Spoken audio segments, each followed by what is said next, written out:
Assim. Bom dia, bom dia, bom dia, a paz do Senhor Jesus, glória a Deus, sejamos gratos por mais um dia, porque o Senhor é bom e a sua misericórdia dura para sempre. Esse é o dia que o Senhor fez, portanto nos alegremos e regozijemos nele, sejamos gratos por mais um dia. Eu comecei a devocionar um pouco mais tarde, porque eu não estava me sentindo muito bem, mas glória a Deus, já melhorei um pouco, estamos aqui. Para a glória do nome do Senhor. Hoje, dia 20 de agosto de 2026. Nosso devocional tem como título De Passos de Fé. Bom dia, meu amor. Deus te abençoe em nome de Jesus aí no seu trabalho. A paz do Senhor Jesus. Deus te abençoe. Nós devemos dar passos de fé. Dar passos de fé é olhar para o mar e atravessar, como fez Moisés. O mesmo como fez Pedro, né? Como fez Pedro, que disse: Senhor, se és tu mesmo, manda que eu vá até onde o Senhor está, e andou sobre as águas. Muitas pessoas só falam do fato de Pedro ter naufragado, mas Pedro foi o único dos 12 que andou sobre as águas junto com Jesus.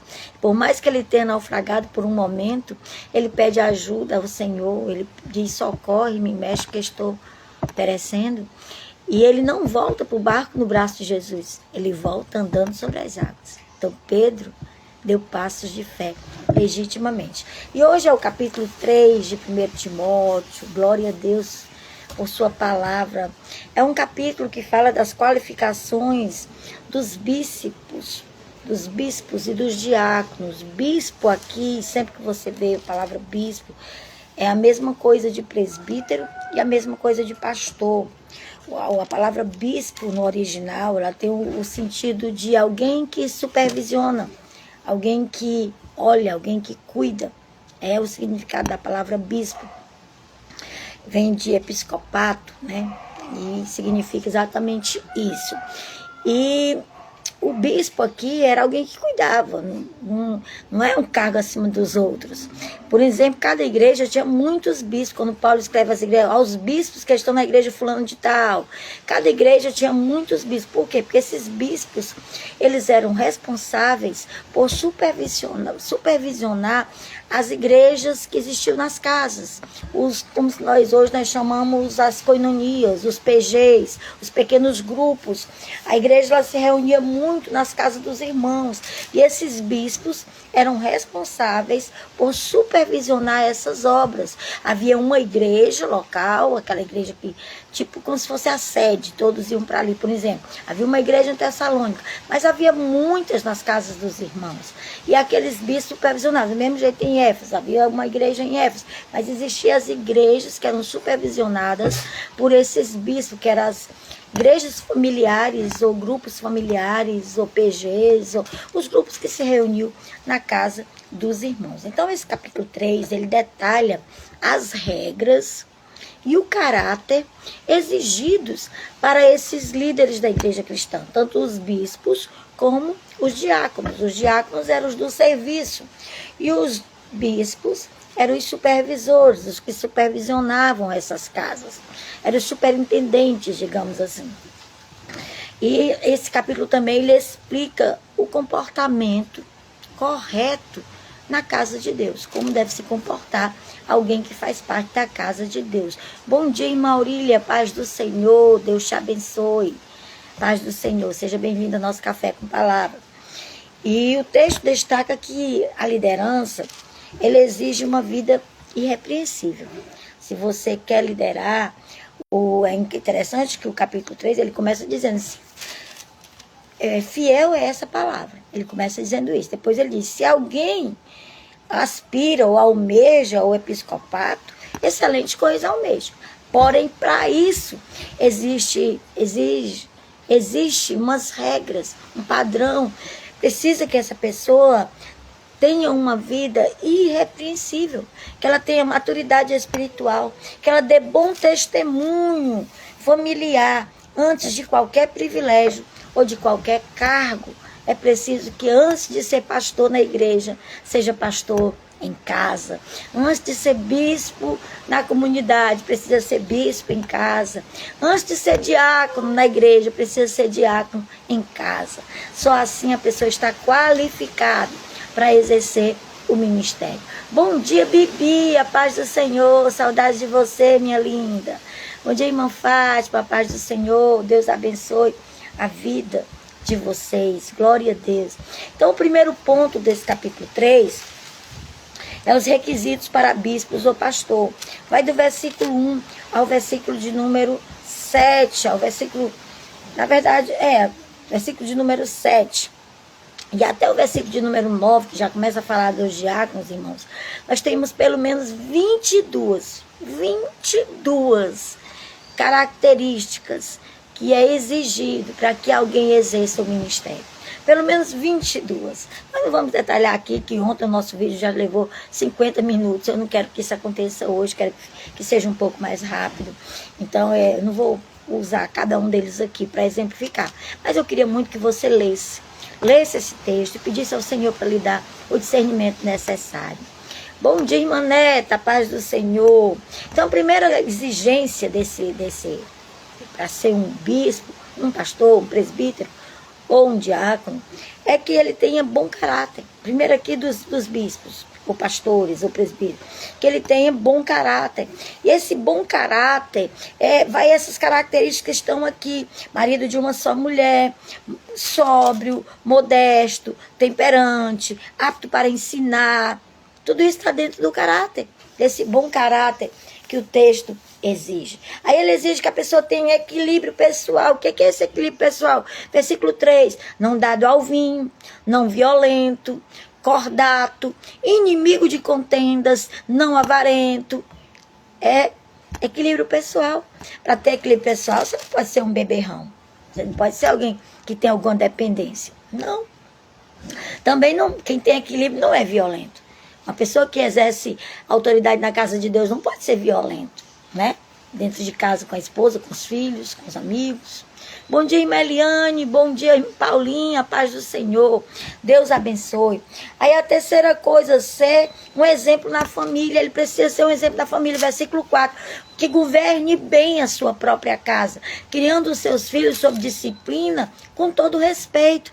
Não é só a disciplina, tem que ter o respeito. E o respeito aqui é o respeito mútuo. É o respeito do pai para com os filhos, dos filhos para com o pai. Tudo isso o texto exige desse líder, desse bispo, desse pastor, desse presbítero. Depois vem maturidade. Ele tem que ser alguém maduro na fé. Versículo de número 5. Não pode ser um neófito. O que é um neófito? O neófito é um novo convertido. Tem que ser alguém que já tem uma experiência de vida na fé, que já tem algum tempo que ela sirva ao Senhor. Alguém que rapidamente aceitou já. E a pessoa diz assim, não, mas tem que aproveitar que está no primeiro amor. Mas ainda não tem experiência de fé. O que é que o apóstolo Paulo disse que vai acontecer se você colocar um neófito para estar à frente do trabalho da casa do Senhor? Ele disse, vai suceder que ele vai se ensoberbecer e pode incorrer na condenação do diabo.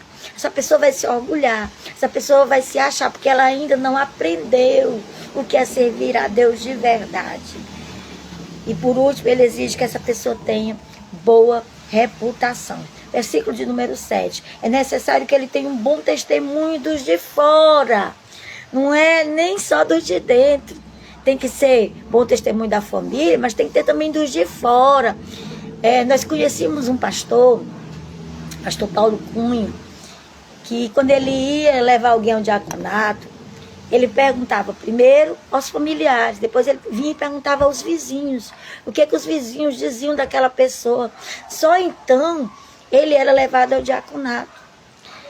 É interessante demais isso aqui. Então o apóstolo Paulo, ele diz que essa pessoa tem que ter um bom testemunho dos de fora, a fim de não cair no opróbrio e no laço do diabo. Então tem que ter um bom testemunho dos de fora, boa reputação. Para ser um líder na casa do Senhor, tem que ter boa reputação. Aí o segundo ponto são os requisitos para os diáconos. Vai do versículo 8 ao versículo de número 13. Aí diz, semelhantemente quanto aos diáconos, é necessário que eles sejam respeitáveis, aqui dentro tudo dessas características, a dignidade. Esse diácono precisa ser uma pessoa que tenha dignidade diante dos outros. Ele precisa ser respeitável, de uma só palavra. Esse diácono não pode ser alguém que ouve alguma coisa na igreja e vai para o lado de fora da igreja fofocar sobre aquilo, conversar com os pários sobre aquilo que ele ouviu lá dentro da igreja. Ele tem que ser alguém de confiança, tem que ser alguém que saiba ouvir e saiba guardar aquilo que ouviu. Aí ele diz, tem que ser respeitável, tem que ter uma só palavra. Ele não pode ter duas palavras, dizer uma coisa na frente e por trás dizer outra. Ele não pode, que Tiago chama de pensamento dobre. Quem é um diácono na casa do Senhor não pode ser assim. Bom dia, Meirinha, a paz do Senhor Jesus. De uma só palavra. Aí diz, também tem a exigência para não ser inclinado ao vinho. Também, isso aqui fala de domínio próprio, isso aqui fala de temperança, isso aqui fala de ter autocontrole. Aí ele diz, não cobiçoso, de sorte e ganância. Ou seja, não pode ser alguém que está ali naquele cargo com ambição, achando que vai ganhar alguma coisa, que vai ser visto, que vai fazer alguma coisa, mas ele deve ter moderação. E ele também tem que ter uma fé sincera, versículo 9, conservando o ministério da fé com uma consciência limpa. A fé precisa ser sincera, a consciência precisa estar limpa diante do Senhor. E por último, a última exigência desse diácono é que ele tem que ter um lar organizado. Aí ele diz, também sejam estes primeiros experimentados e se mostrarem irrepreensíveis, exerçam o diaconato, da mesma sorte. É interessante que Paulo, aqui no capítulo 3, se Paulo fosse contra as mulheres falarem, como diz no capítulo 2, eu mostrei o contexto ali, era por causa do contexto que ele dá aquela ordem. Ele aqui fala das qualificações para as mulheres serem diaconisas, porque Febe era diaconisa. Lá no capítulo 16 de Romanos, a palavra que Paulo usa para Febe é exatamente diáconos, dizendo que ela era uma diaconisa, com certeza. Foi Febe que foi escolhida por Paulo para enfrentar os perigos e levar a carta de Paulo aos romanos. Foi ela, uma mulher, numa época terrível, numa época de muita violência, de muita dificuldade. Ele escolheu essa mulher, porque ele confiava no trabalho dela. Aí Paulo continua e diz, da mesma sorte, quanto as mulheres. Não precisava ele dizer se fosse só as esposas. Depois ele fala das esposas. Ele diz, quanto as mulheres, é necessário que elas sejam respeitáveis, não maldizentes, temperantes e fiéis em tudo. Glória a Deus. Ele coloca também as exigências para as mulheres serem diaconisas. Eu mesma já fui levantada ao diaconato pelo menos 3 vezes, em 3 locais diferentes eu fui diaconisa. E glória a Deus, é um trabalho que a gente exerce com muita dedicação, com muito amor. Exige de nós dedicação, fidelidade, temperança, respeito. Nós precisamos ser fiéis em tudo para exercermos o ministério do Senhor. E glória a Deus que eu já tive essa oportunidade. Não que o título importe, eu continuo sendo uma diaconisa. Eu continuo sendo uma serva do Senhor que serve na obra onde necessitar. O título para mim não tem importância. Mas eu já fui diaconisa, já fui presbítera, consagrada ao Senhor. E não é tirado, irmão. Aquilo que é feito no altar do Senhor, diante do Senhor, em nome do Pai, do Filho e do Espírito Santo, não é tirado porque você saiu do ministério ou porque você não exerce aquela função. Isso não é tirado de você. Aquela bênção que é colocada sobre a sua vida permanece. E eu creio que existe essa bênção sobre a minha vida, porque eu recebi pela imposição de mãos e pela unção do óleo santo do Senhor.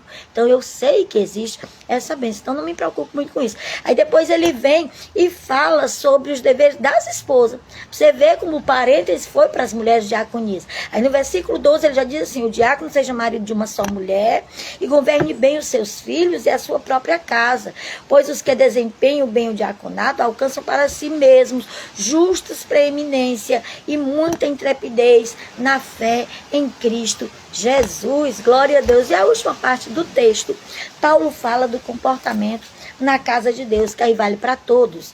Pastores, bispos, presbíteros, diáconos, auxiliares, mulheres, homens, meninos, crianças, todos. Vem para todas as pessoas. Bom dia, Jefinho, Deus te abençoe. Dá um cheiro aí na tia Tereza. Aí ele termina dizendo que o comportamento na casa de Deus deve ser correto. Por quê? Porque a igreja, ela é coluna da verdade. O texto diz, a igreja é coluna e baluarte da verdade. O que Paulo está dizendo com isso? Ele está dizendo que a igreja, como coluna da verdade, ele escreve para orientar a Timóteo e as pessoas como elas devem se comportar na igreja. Por quê? Porque a igreja é do Deus vivo.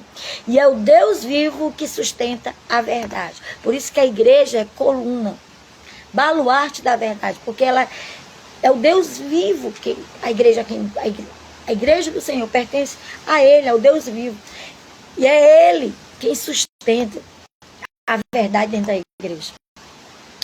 Por isso que a igreja detém a verdade.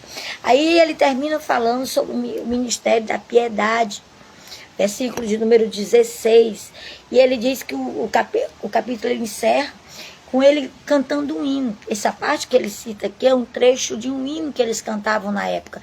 E ele diz assim, aquele que foi manifestado na carne, esse hino é sobre Cristo, foi manifestado na carne, foi justificado em espírito, contemplado por anjos, pregado entre os gentios, crido no mundo e recebido na glória. Então ele diz que a gente deve exercer esse ministério da piedade, ou seja, seguir o exemplo de Cristo, seguir o exemplo do Senhor. É assim que nós devemos viver, seguindo o exemplo de Cristo. Glória a Deus. Louvado seja o nome do Senhor.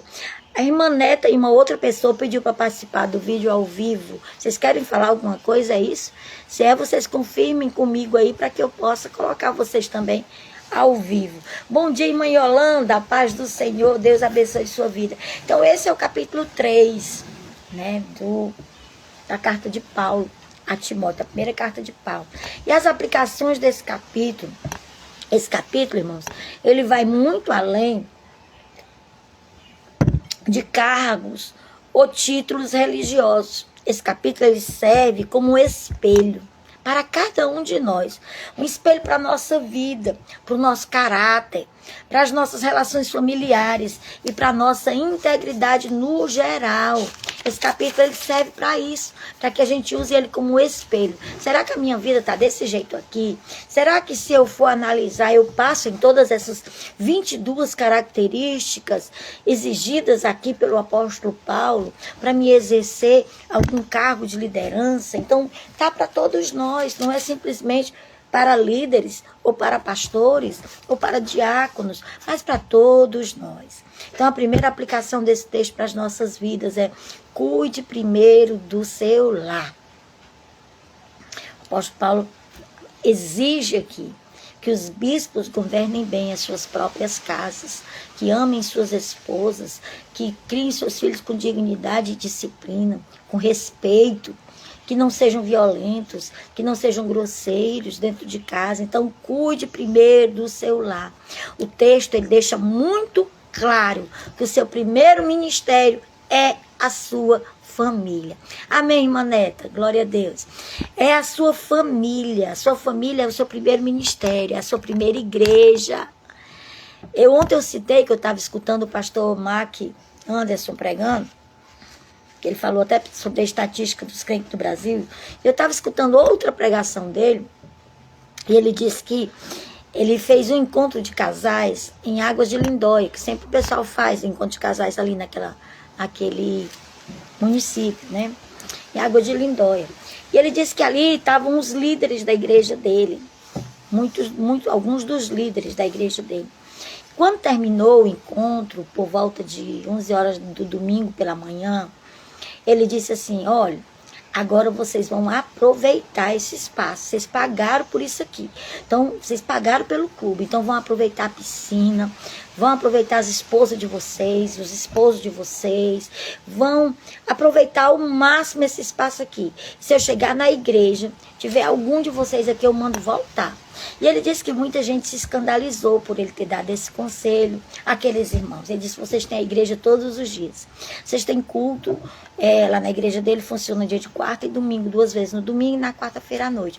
Aí ele disse, vocês têm culto 3 vezes na semana para vocês irem. E isso aqui vocês têm uma vez na vida a oportunidade. Então aproveitem com a esposa de vocês. Irmãos, tem que ter tem que ser muito maduro, tem que ter muita maturidade espiritual para dar um conselho desse para os seus liderados. Porque o conselho do povo você tem que estar na igreja direto. O pessoal acha que se você não for para a igreja, Deus vai ter crise existencial. Deus vai dizer, meu filho vem para minha casa me adorar. Irmãos, Deus não tem esse tipo de crise, não. O seu culto pode ser onde você estiver. Vá para a sua igreja, se congregue, participe. Mas não faça da sua igreja o seu trampolim de salvação, porque não é. Quem lhe salva é Jesus. E me desculpe, muita gente vai ignorar o que eu estou dizendo aqui. Mas eu estou dizendo debaixo do sangue de Jesus. Seu primeiro ministério é a sua família. Se um dia o seu esposo está aniversariando, sua filha, seu filho, e você deixar de ir para o culto para ficar com eles, você não está pecando, não. Você está cuidando do seu primeiro ministério. Segundo aplicação desse capítulo 3. Busque maturidade antes de visibilidade. Não tenha pressa em assumir posição de destaque na igreja. Não tenha pressa em ter cargos em igreja. Tenha maturidade espiritual. Busque conhecer a palavra. Busque conhecer o Deus da palavra. Porque conhecer a palavra desprovido do Deus da palavra também não serve. Vira só regra, vira só dogma e vira só coisas para você julgar os outros. Então você precisa conhecer a palavra, você precisa conhecer o Deus da palavra. Porque quando você conhece a palavra e o Deus da palavra, você usa a palavra com o amor do Deus da palavra. Aleluia, glória a Deus. Busque maturidade, cresça na graça e no conhecimento do Senhor. Terceira aplicação do capítulo 3 de 1 Timóteo. Proteja seu testemunho público. O texto diz, vocês precisam ter um bom testemunho com os de fora. Proteja seu testemunho público, irmãos. Tenha uma boa reputação. Oh, meus irmãos, outro dia eu ouvi coisas tão terríveis de alguns irmãos que eu adoeci, eu passei a noite sem dormir, pensando como é que tem pessoas que não têm mais temor a Deus, que têm coragem de fazer certas coisas dentro da casa do Senhor. Misericórdia, faz parte do corpo de Cristo, não honra o corpo do Senhor. Quando você faz algo de errado, como cristão, você está desonrando o corpo do Senhor. O apóstolo Paulo disse que desonra a carne e o sangue, lá nas regras da Santa Ceia. Então não faça isso, não sirva ao Senhor indignamente, tenha muito cuidado, proteja seu testemunho público. Seja a mesma pessoa dentro da igreja e fora da igreja. Seja a mesma pessoa dentro de casa e dentro da igreja. Dentro de casa, dentro da igreja e no trabalho. Dentro de casa, dentro da igreja, no trabalho e na faculdade. Seja a mesma pessoa em todos os ambientes que você estiver. Não seja uma pessoa dobre. Não seja, em nome de Jesus. Preserve a sua vida cristã. Proteja o seu testemunho público. Se fosse perguntar aos seus colegas de trabalho, aos seus vizinhos, quem é você? O que as pessoas iriam dizer, irmãos? Em nome de Jesus. Oh, meu Deus, eu tenho muita consciência que quem eu sou na igreja, eu sou dentro da minha casa. Eu sou no meio dos meus amigos. Eu não tenho nem medo que alguém venha fazer uma pesquisa sobre a minha vida. Então, proteja seu testemunho público em nome de Jesus. Quarta aplicação de 1 Timóteo 3. Domine seus impulsos e desejos.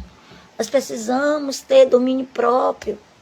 Tenho falado muito sobre isso aqui. O fruto do Espírito só é completo se nós tivermos domínio próprio. Você pode ter muita fé, você pode ser muito alegre, você pode ter tanta coisa que tem lá no fruto do Espírito. Mas se você não tiver domínio próprio, todas as outras partes se perdem.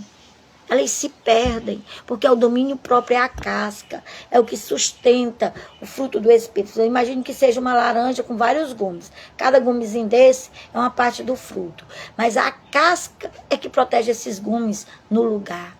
Então tenha domínio próprio. Domine seus impulsos. Se você mentia, não mente mais. Se você comprava e não pagava, quando você não tinha Jesus, agora você compra e você paga. Você só compra aquilo que você pode pagar. Você falava mal de todo mundo, você agora não faz mais isso. Domine seus impulsos. Se você é homem, não podia ver uma mulher passar. Você agora não faz mais isso. Às vezes, eu estou na igreja, eu observo. Algumas mulheres vão com roupas sensuais, vestidos embalados a vácuo, vestidos longos, mas transparentes. E eu fico observando, os irmãos não conseguem mais ficar sem olhar. Eu costumo dizer que os hormônios não se convertem. Os hormônios não se convertem. Eles têm que estarem debaixo do domínio do Espírito Santo. Então, domine seus impulsos. Avalie seu coração. Pratique a moderação. Pratique o controle da ira. Seja uma pessoa generosa. Busque contentamento em Deus, para que você possa dominar os seus impulsos, em nome de Jesus. E por último, viva a verdade de Cristo. Viva a verdade de Cristo. Não adianta dizer que é crente, ter cargo, ser pastor, ser presbítero, ser diácono, sei lá o que for. Se não praticar a verdade de Cristo, não viver a verdade de Cristo, não adianta nada. A Bíblia não é Bíblia quando você cita o texto e conhece. A Bíblia é Bíblia na sua vida quando você vive. Quando você vive ela é viva e eficaz. Quando Paulo diz que nós somos uma carta aberta, lida por todos. Qual é a mensagem que essa sua carta está passando? Quando as pessoas vão ler a sua vida, o que elas dizem? O que elas leem sobre você? Então, viva a verdade de Cristo. O mistério da piedade é a base de toda conduta correta, de toda conduta cristã. O versículo 16 que Paulo cita aqui é o que Jesus fez por nós. A nossa motivação para viver uma vida santa não é seguir regras de igrejas ou regras humanas, mas sim é viver o exemplo de Jesus, que nos amou até o fim, que entregou a sua vida, morreu e ressuscitou ao terceiro dia por nossas vidas. Que nós possamos viver de fato a verdade de Cristo, viver o ministério da piedade e vivermos as regras desse capítulo 3. Não é a gente exigir que os pastores vivam não, irmãos. É a gente viver também. Que nós possamos, pelo menos 23 regras que tem aqui, aplicar na nossa vida. Fazer uma consulta, sondar o nosso coração. Fazer como disse Davi no Salmo 139. Sonda-me, ó Deus, e conhece o meu coração. E vê se há em mim algum caminho mau. E guia-me pelo caminho eterno. Glória a Deus. Esse é o capítulo 3 de Timóteo. Amanhã a gente vai para o capítulo 4, em nome de Jesus. Vamos aprender sobre a apostasia nos últimos tempos. E vamos para o nosso devocional, hoje, dia 20 de agosto de 2026, de passos de fé. Até para você ter uma vida santa, precisa de passos de fé. Precisa de fé para você viver a palavra, para você viver o evangelho. Nós, por nós mesmos, nós não temos poder em nós mesmos de nos santificar, a gente pode até viver se punindo o tempo todo e tentando ser, mas se nós pedirmos a ajuda do Espírito Santo, o controle de Deus na nossa vida, o domínio próprio, nós vamos conseguir viver o que a Bíblia diz, que é para a gente vivermos como cristãos verdadeiros, fiéis ao Senhor em toda a nossa maneira de proceder. Eu fico impressionada como é que algumas pessoas se dizem cristãs, fazem coisas absurdas e ainda participam da Santa Ceia. Eu fico impressionada, porque o texto manda cada um examinar-se a si próprio. Ninguém pode impedir ninguém de tomar a Santa Ceia, mas a própria pessoa pode pedir perdão antes de participar do ato, um ato tão santo e tão sagrado. Que Deus nos ajude em nome de Jesus. Eu quero sair do assunto, mas o assunto está tão aqui nos meus lábios que eu não consigo. Mas deixa eu ir para o nosso devocional em nome de Jesus. Mateus capítulo 14, verso 28 e 29 nos diz: Senhor, disse Pedro, se és tu mesmo, Senhor, manda-me ir a teu encontro por sobre essa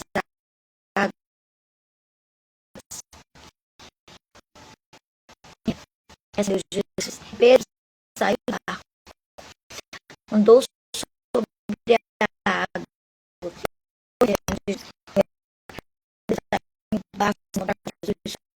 tirou os lembretes, embora Jesus convite, como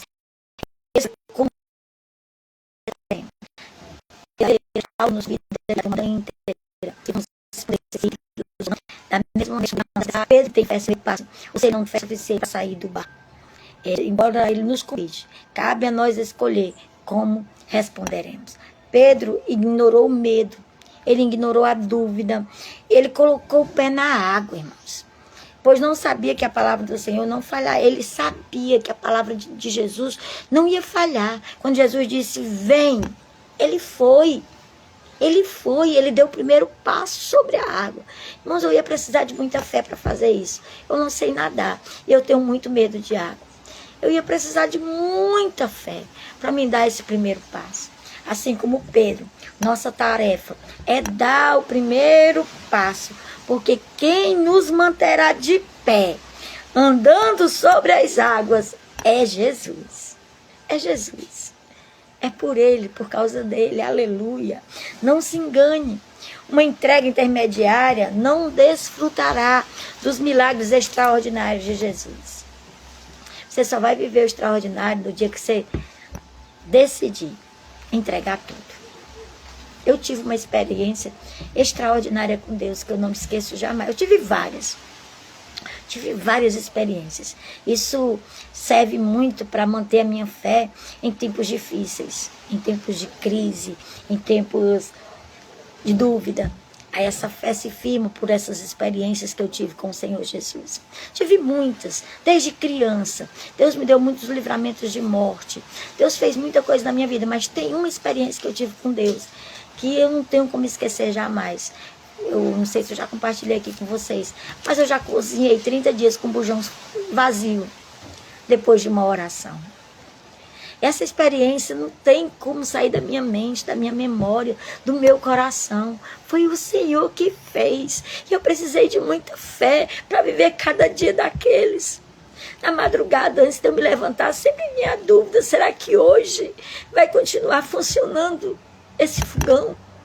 Mas quando eu levantava e eu colocava água na chaleira para fazer o café, e com muita fé, eu acendia o palito de fósforo para acender o fogo acendia e continuava aceso até que eu fizesse todo o meu almoço, meu jantar, e continuava no outro dia, até que o Senhor providenciasse o bujão de gás cheio.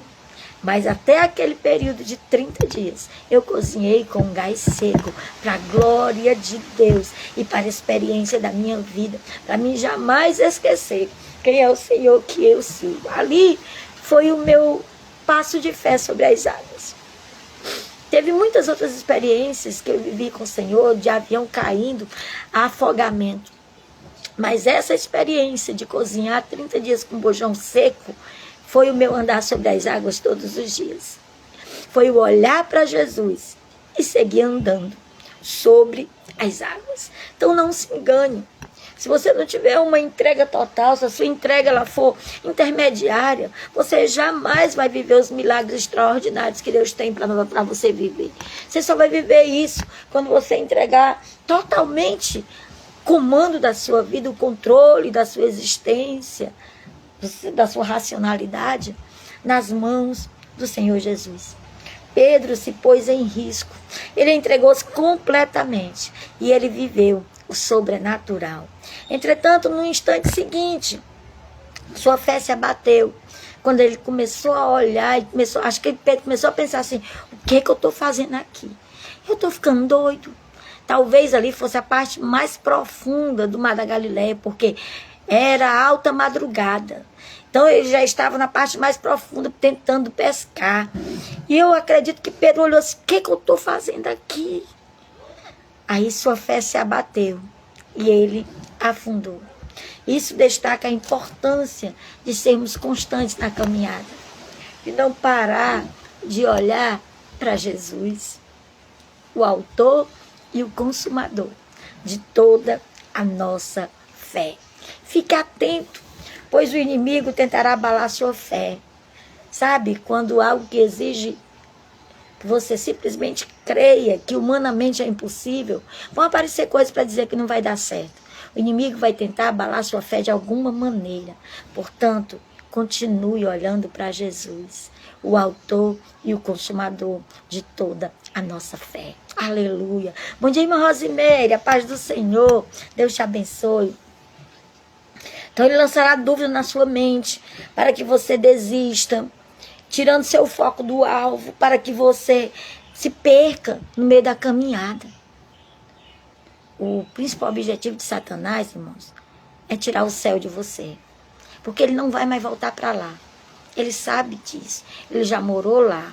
Ele foi expulso de lá. E ele não tem mais lugar lá. Então ele não quer que você vá para lá. Você vai para o lugar que ele não vai. E ele vai fazer tudo para tirar o céu de você. Ele vai tentar roubar a sua fé.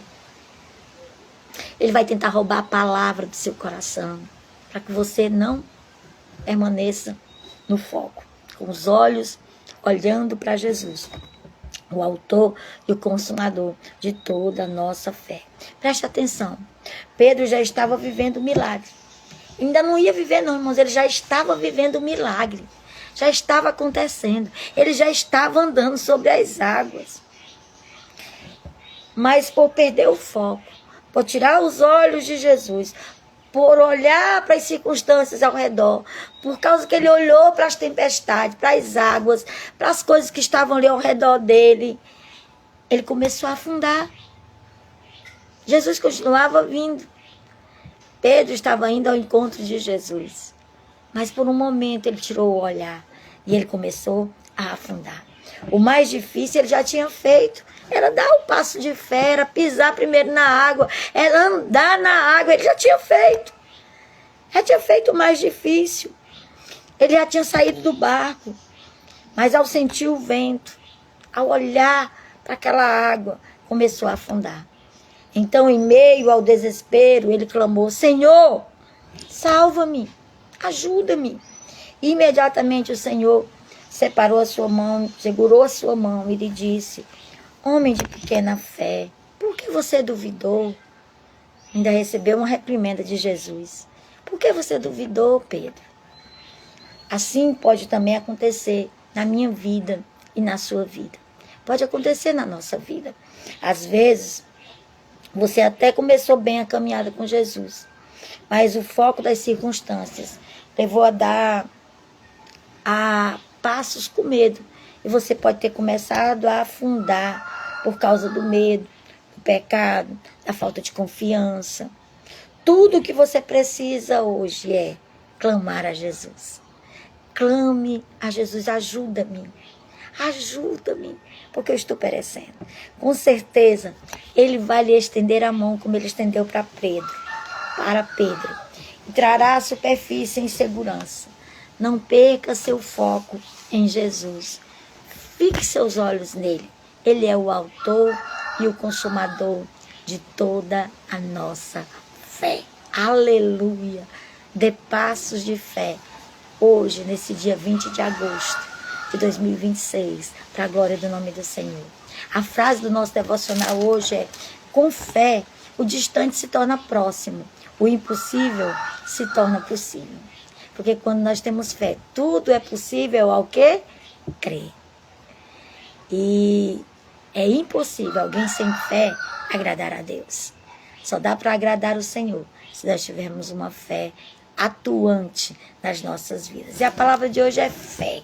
A fé é o firme fundamento das coisas que se esperam, a certeza e a convicção das coisas que não se veem. Então tenha essa fé no seu coração. A fé vem pelo ouvir e ouvir a palavra de Deus. Você está gerando fé hoje aqui, enquanto você ouve a palavra de Deus. Deus abençoe sua vida, sua casa, em nome de Jesus. Deixa eu orar por você para nós concluirmos esse devocional, para a glória do nome do Senhor. Pai querido, eu quero te louvar, quero te agradecer pela tua palavra. Obrigado, Senhor. Nos ajuda, Pai, na nossa pequena fé. Nos ajuda a crer, Senhor, como tu queres que nós creiamos. Nos ajuda a manter os nossos olhos fixos em Ti, Jesus, o nosso autor e consumador de fé. Em nome de Jesus, nos ajuda nas nossas falhas e fraquezas. Ainda que nós demos passos sobre as águas, não deixa nós afundarmos, não deixa nós naufragarmos, que nós possamos manter os nossos olhos fixos em Ti, Senhor, durante todo o período de andar sobre as águas, até chegar no Teu encontro. Em nome de Jesus, abençoa Teus servos, cada um deles que assistem esse vídeo ou que participam dele ao vivo, para a glória do Teu nome, em nome de Jesus. Amém. Amém, meus irmãos. Muito obrigado. Deus abençoe a vida de vocês. A paz do Senhor. Quando forem orar, lembre-se de orar por mim. Eu sou carente das vossas orações. Sou totalmente dependente de Deus. Sem Ele nada sou. Nada posso fazer. Preciso dele todos os dias. Para dormir, para acordar, para levantar. Só o Senhor sabe de todas as coisas. Então Deus abençoe a vida de vocês. Tenha um ótimo dia, cheio da presença.